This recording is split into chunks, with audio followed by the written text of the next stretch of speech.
जो मिल गया उसे खोया नहीं करते, हासिल उन्हीं को होती है सफलता जो वक्त और हालात पर रोया नहीं करते, जो वक्त और हालात पर रोया नहीं करते।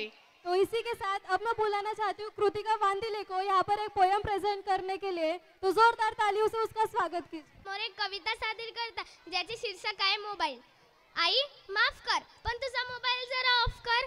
आई माफ कर पण तुझा मोबाईल जरा ऑफ कर। अभ्यास आम्ही करताना आई तुझं व्हॉट्सअप चालू असतं, रोज नवा स्टेटस तुझ्या मोबाईल वरती दिसतं। जेवण करताना बाबांचं फेसबुक चालू असतं आणि कमेंट करता करता बाबांचं पोटही भरलेलं असतं।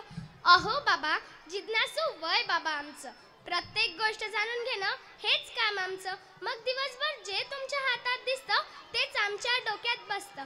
लेकरू रडलं की त्याच्या हातात मोबाईल देता तेही लगेच शांत बसतं, नवं जग त्याला त्यामध्ये दिसतं।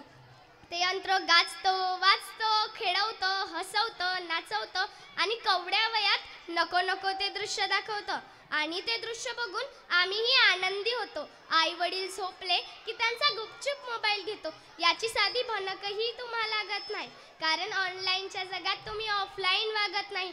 अहो चिखलाचे गोडे आम्ही, आकार तुम्ही देणारे, आजारी आम्ही पडलो तर अस्वस्थ तुम्ही होणारे, दिवसभर कष्ट करणारे तुम्हीच, पण आज तुमच्या आणि आमच्यामध्ये एक दरी पडली आहे। मोबाईल नावाची व्याधी तर सगळ्यांना झाली आहे, पण या व्याधीचा लवकरच उपाय शोधला पाहिजे आणि रडणाऱ्या लेकरांच्या हाती आजी आजोबांचा हात दिला पाहिजे। मोबाईल नाही, मोबाईल काढण्याआधी त्याला रामकृष्ण काढायला पाहिजे। आई वडिलांचे स्वप्न पूर्ण करणारा माझा शिवबा काढायला पाहिजे, माझा शिवबा काढायला पाहिजे। आणि स्वराज्य टिकवण्यासाठी शरीराचे तुकडे तुकडे होत असताना असही यातना सहन करणारा माझा शंभू राजा काढायला पाहिजे, माझा शंभू राजा काढायला पाहिजे। आणि परिस्थिती नसताना गरिबी असताना पाव खाऊन अभ्यास करणारा व या देशाचे सर्वात मोठे संविधान लिहिणारा माझा बाबासाहेब काढायला पाहिजे, माझा बाबासाहेब काढायला पाहिजे।